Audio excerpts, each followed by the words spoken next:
فاذكروني أذكركم واشكروا لي ولا تكفرون. Filistin halkının varlığına yönelik yeni bir tehdit ile karşı karşıyayız. Trump, Gazze'yi ABD'nin devralması gerektiğini söylüyor. Trump, milyonlarca Filistinlinin zorla göç ettirilmesini öneriyor. Filistin'in yok edilmesi için açıkça çağrıda bulunuyor. Bunu asla kabul etmiyoruz. Bu sözler yalnızca bir tehdit değildir. Bu sözler yalnızca bir söylem değildir. Bu, Filistin halkının yok edilmesine, topraklarından sürgün edilmesine ve kimliğinin silinmesine yönelik bir girişimin ilanıdır. Buradan haykırıyoruz.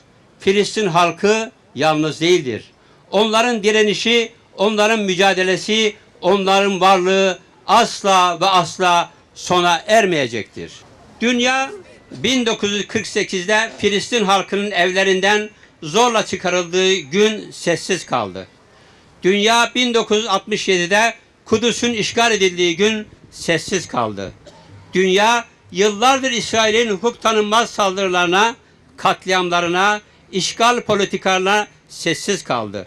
Ve şimdi bu sessizlikten cesaret alanlar Filistin'in tamamen yok edilmesi için yeni bir plan ortaya koyuyor.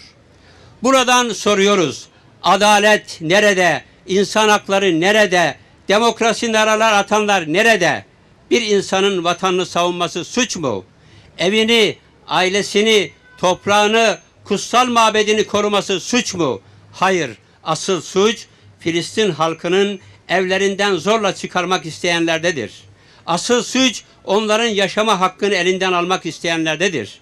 Asıl suç bu zulme göz yumanlarındır. Buradan tüm dünyaya çağrımızdır. Filistin halkının yanında durun. Bu zulme, bu zorbalığa, bu işgal planlarına karşı sesinizi yükseltin. Çünkü bugün Filistin halkı için susanlar yarın başka haklar için de susmaya mahkum olacaklardır. Çünkü bugün adaletsizliği kabullenenler yarın kendi adaletsizlikleri karşısında boyun eğmeye mahkum olacaklardır. Buradan zalimlere sesleniyoruz. Biz buradayız. Filistin halkının kardeşleri burada. Onların çocukları burada, anaları burada, gençleri burada ve onlar asla pes etmeyecektir.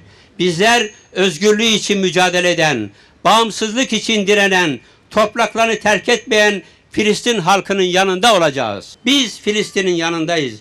Biz özgürlüğün, adaletin, insanlığın yanındayız. Tüm dünya duysun, tüm zalimler bilsin ki Filistin yalnız değildir. Kudüs sahipsiz değildir. Gazze boyun eğmeyecektir. İşgalciler gidecek, Filistin kazanacak. Ve bu zulüm karşısında sesimizi yükseltmek, Filistin halkının özgürlüğü için adım atmak, tüm dünyaya hakikatleri anlatmak zorundayız. Filistin'in sadece bugünkü acılarını değil, tarih boyunca yaşadığı felaketleri de unutmamalıyız. Çünkü bir halkın acıları sadece o halkı değil, tüm insanlık vicdanını sarsar. Bugün Filistin'in davası tüm insanlığın davasıdır. Bugün Filistin halkının direnişinin her bir anı tüm dünyaya insanlık onurunu hatırlatmaktadır. Her bir Filistinli Gazze'de, Batı Şeria'da, Kudüs'te hayatını yalnızca kendi halkı için değil, tüm ezilenler için veriyor. Filistin halkı emperyalizme, zulme, ırkçılığa, işgale karşı duruyor ve tüm insanlık bu duruşu görmek ve desteklemek zorundadır. Filistin'in direnişi sadece toprak mücadelesi değildir. Aynı zamanda insan hakları, özgürlük ve adalet mücadelesidir. Ve bu mücadelenin en önemli silahı, direnişin insanlık tarihindeki yeri ve önemiyle şekillenmektedir. Her bir Filistinli, her bir direnişçi adaletin peşinden koşarak tüm insanlığa bu zulme dur deyin diyor.